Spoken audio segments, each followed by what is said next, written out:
What's up? What's up? What's up? It's your boy Domuto. We're back with another video today. We're watching Patrick CC, and today we got what this fucking video called? Rappers who could have easily prevented their downfall. There's a lot of rappers. What the baby?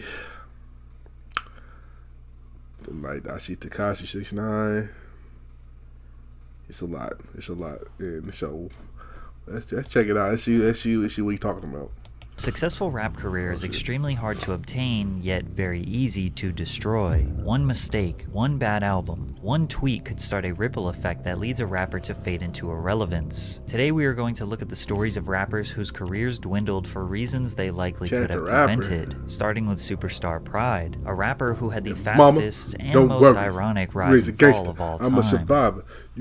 You know what I'm saying? Many of you heard Superstar Pride briefly in 2023 when his song Painting Pictures went viral. However, it wasn't necessarily viral for the song, but rather his obscure mullet-style haircut. The crazy part about this track is that it was originally uploaded in 2020 and went unnoticed. And mama, don't worry, you raised the... Then 2 years later, when he uploaded the live mic performance video to Painting Pictures, it also fell on deaf ears. It wasn't until 5 months after the music video dropped, February of 2023, that Pride casually created a TikTok, posted the music video snippet, and it blew up. The first clip he posted got 10 million views. The second one did over 40 million views. Bro got the Sonic haircut. Bro looked like he got screamed at. Bro's haircut was 50% off. Nobody was talking about the song, just his hair. Then a viral trend emerged of people imitating his video with something ridiculous taped to the back of their head, which could not be outdone when someone managed to get an entire airplane strapped to their head. The opening line, "Mama don't worry," was also getting stuck in people's heads, which led to the song amassing 160 million streams on Spotify and over 30 million on YouTube. Painting Pictures shot up to number 25 on the Billboard Hot 100, and every major label got into a bidding war trying to sign him, but he sided with Steve Stout and his independent structured music label, United Masters. And he wanted like $5 million from a label,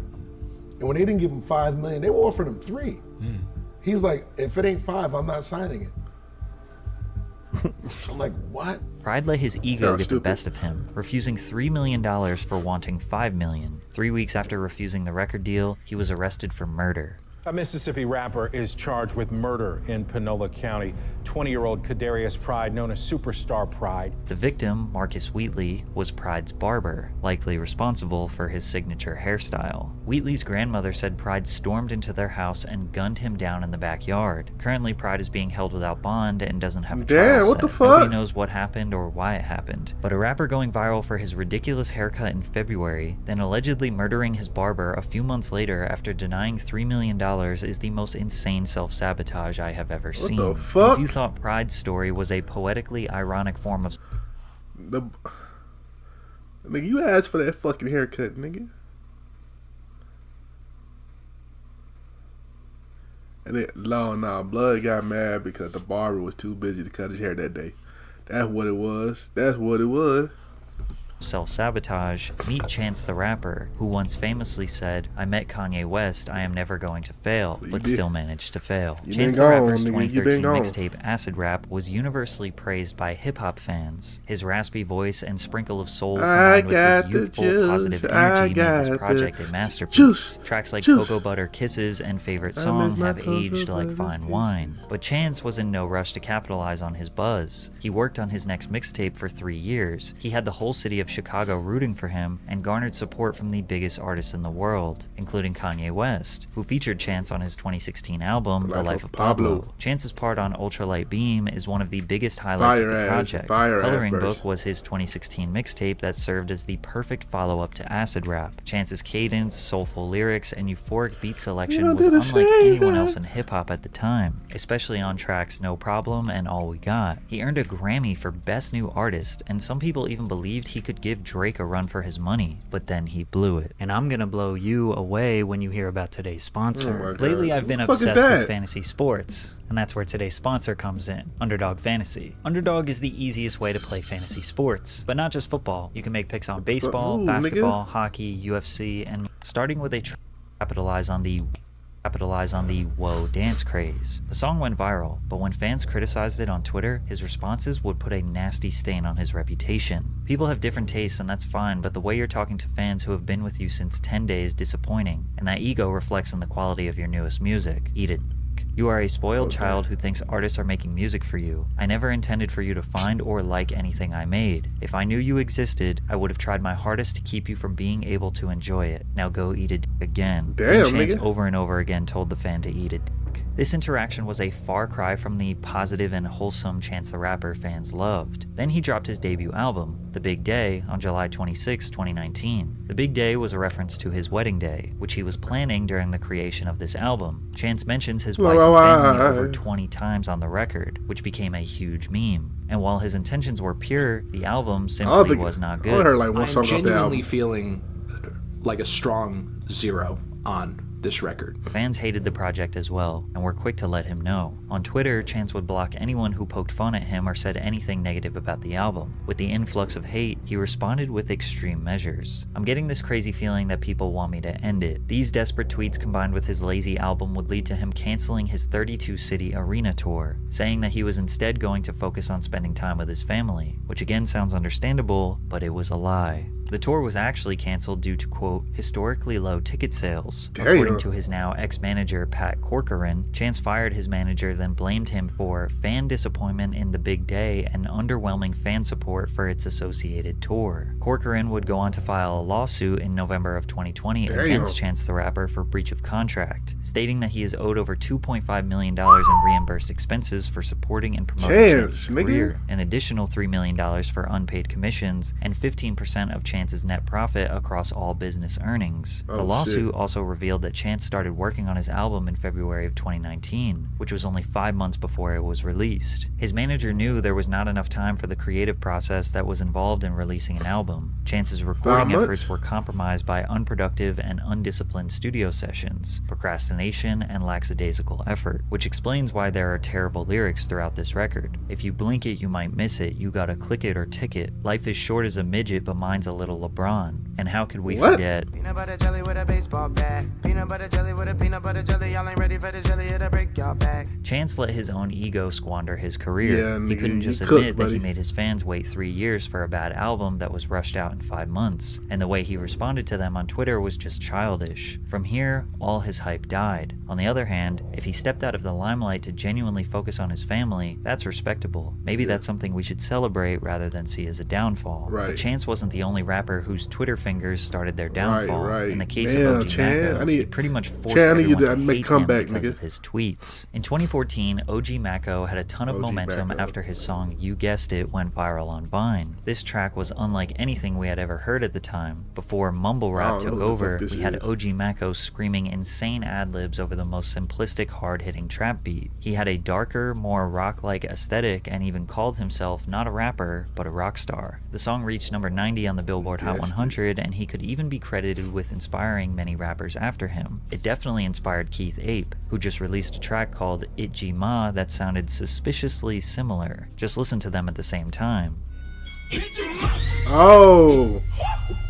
OG Macko tweeted, "I'm aware of the Koreans that mocked me and took my sauce. I'm not impressed. I'm not inspired. I think it's kinda lame. To each his own." Macko even accused Beyonce of stealing from him in her 7-Eleven music video. If you look at them side by side, he may have a point, but Macko was developing a reputation of a bitter, egotistical rapper who complains on the internet. He randomly took shots at his collaborators and label mates, the Migos. Macko felt the need to tell everyone that Skippa da Flippa invented the dab dance that the Migos were using in the song Pipe It Up, to which the Migos replied, "Da Flippa man is Migo family. OG Macko, let's see you set a trend." Then Macko said, "Half the rap game has already bit one of my flows or ad-libs. Let me see them album sales." Meanwhile, OG Macko has never had a gold album, let alone the album sales records the Migos have. Then he went after Lil Uzi.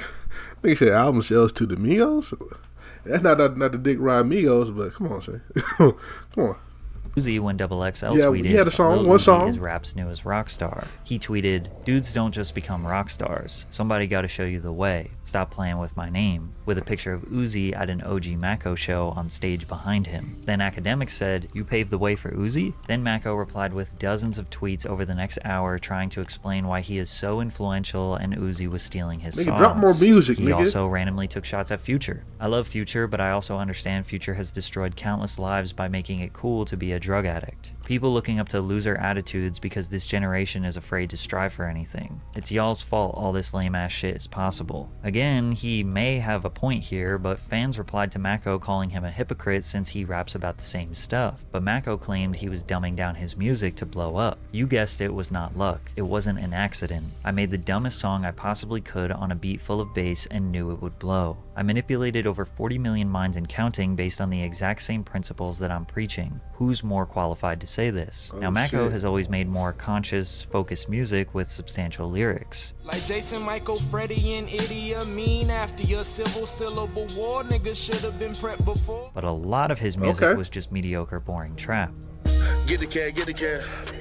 Get the bag, get the bag. Ay, get the cat, get the cat. Also, if he claims to be such a genius, why wasn't he able to do it again? During his brief moment of popularity, Mako consistently released music on SoundCloud, but nothing sounded anywhere near as innovative, fun, or interesting as you guessed it. His downfall was easily due to dissing rappers for absolutely no reason, non-stop complaining on Twitter, and trying so hard to take credit for the success of anyone else. Was he an innovator? Absolutely. But he spent too much time talking about how influential he was on Twitter rather than trying to create a legacy to maintain his career. But what happens when the reason a rapper blows up is the same exact reason why they had a downfall? On July 26, 2016, just a few weeks after his 16th birthday, SoundCloud rapper TK and 5 others conspired to rob a 17-year-old drug dealer, Zachary Belote. The crew broke into the house around 10 p.m., and the robbery went wrong, which led to the drug dealer's friend and roommate, Ethan Walker, being fatally shot. TK admitted during the police interrogation that he was not the shooter, but was there looking for drugs and money. He had been released from custody pending the trial and was placed on house arrest with an ankle monitor. For the next 7 months, TK sat in his room, making music, releasing it on SoundCloud, and built up a following. With no money for a lawyer and quickly approaching the hearing for the murder, TK infamously tweeted that he was tired of house arrest and the police were going to have to hunt him down. While on the run from the police, TK was very active on social media. Fans posted pictures and videos of him in public. But TK and his friends were desperate for money. He robbed a 65-year-old man named Skip Pepe at gunpoint in Arlington's Craven Park. He then attempted to rob a cameraman named Mark Anthony Saldivar in a Chick-fil-A parking lot.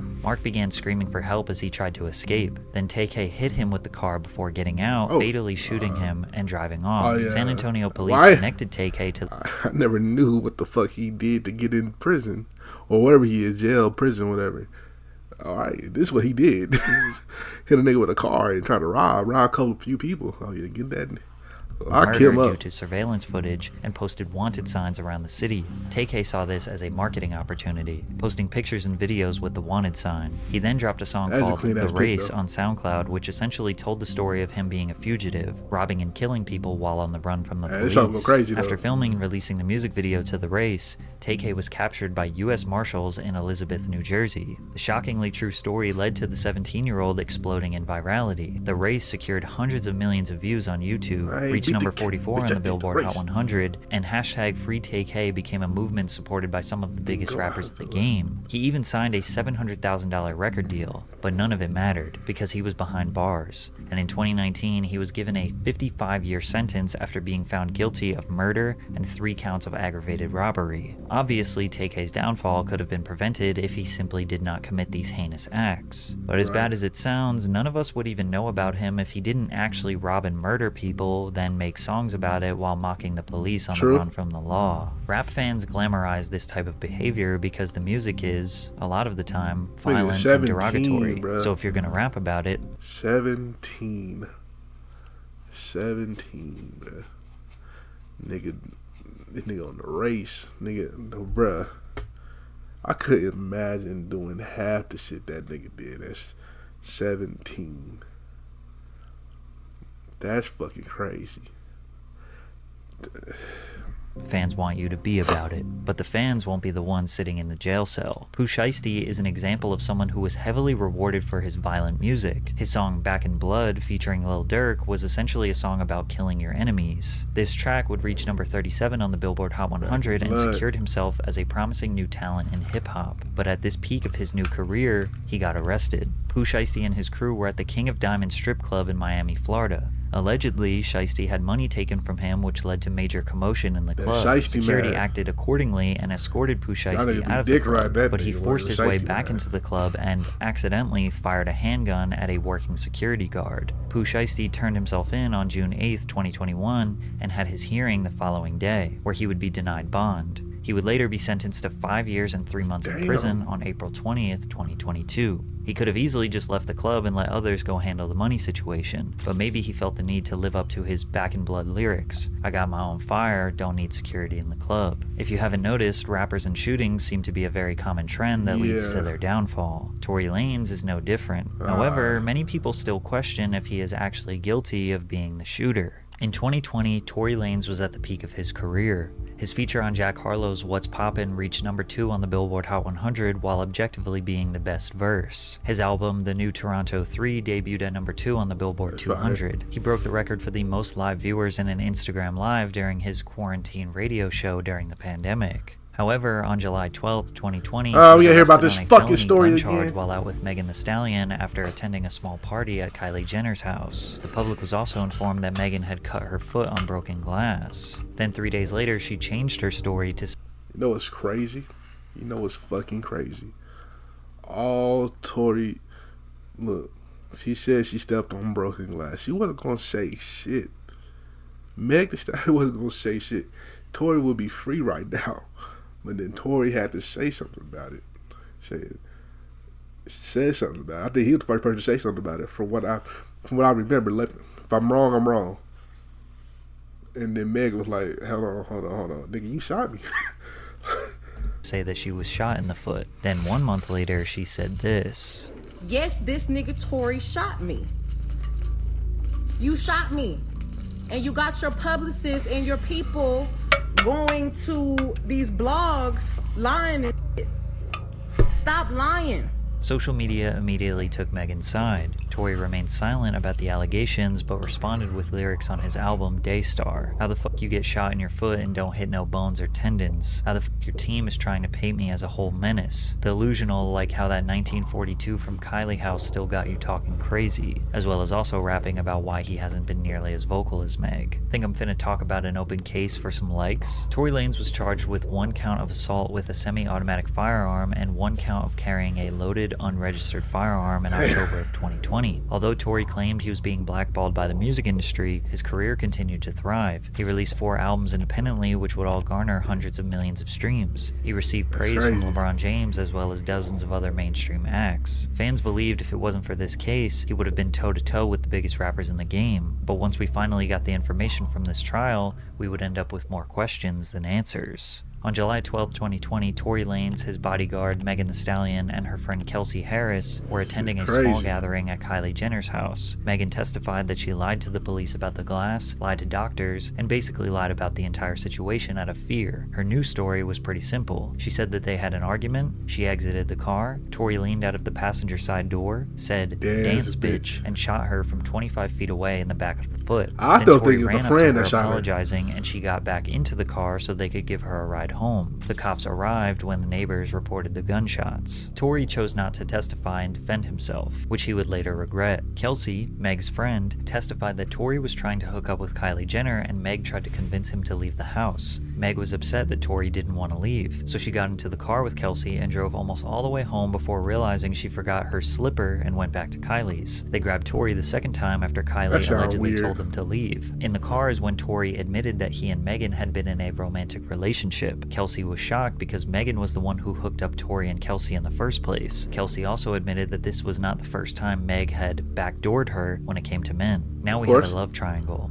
and this is how the argument started. But Kelsey pleaded the fifth when it came to speaking about anything regarding the gun or shooting. The government offered her immunity, so she couldn't be charged with any crime even if she admitted to it. She still refused to speak. There was one witness, Sean Kelly, who saw the altercation from his balcony after being awoken by the arguing. Sean said he witnessed Kelsey get out from the back seat, open the front passenger door, and start physically fighting Megan in the front seat. He also said that the muzzle flash from the gun was closest to Kelsey. Much of his testimony was ignored because he couldn't identify the people by name since it was dark. He only said big man, small man, and two women. Nobody admitted to hearing the words I always knew it was Kelsey besides Megan. There was gunshot residue on Kelsey's hands and Tory's hands. Also after this night, Kelsey and Megan stopped being friends after being best friends for 7 years. When Tory was initially That's crazy. I ain't never heard the testimony. Jailed, he called shit. Kelsey and apologized multiple times to her. I know she's probably never ever gonna talk to me ever again, but bruh, I just want you to know, I was just so drunk. I don't even know what was going on. I'd never do some shit like that. Regardless, that's not gonna make anything right, and that's not gonna make my actions right. But I'm deeply sorry for that.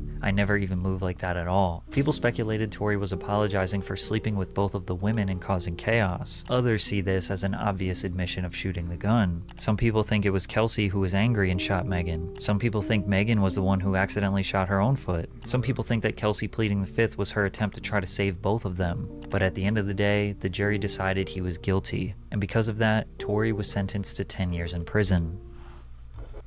Look, I'm gonna let you niggas know now. This on Tory Lane shit. Look, I think Kelsey. I always thought Kelsey did it, or the friend did it, whatever. And I don't know what the fuck. And if she did it, Tory. Look, I don't know who you trying to save, nigga. Just nigga, you had a whole bright future, career popping, nigga. What the fuck you trying to say? This girl ain't gonna mean shit. She better, hey, she better be calling you every day or something. Cause ain't no way I'm saving it. I would have been, hey, she shot Megan. Look, you know what I'm saying? I was piping them both down. You know, they both a little fighting shoe, the gun, you know, she in her hand. Like, Tory, you better man than me. Matter of fact, nah, you ain't a better man than me, nigga, because I'm not hearing you in there. Nigga, fuck no, nigga. You should have. Nah. Anyway. Make sure, shout out to Patrick CC for this video. Make sure y'all like, comment, subscribe. I got another Patrick CC video right here. And, you know, some bullshit right here to watch. You know what I'm saying? Make sure y'all check it out. Peace.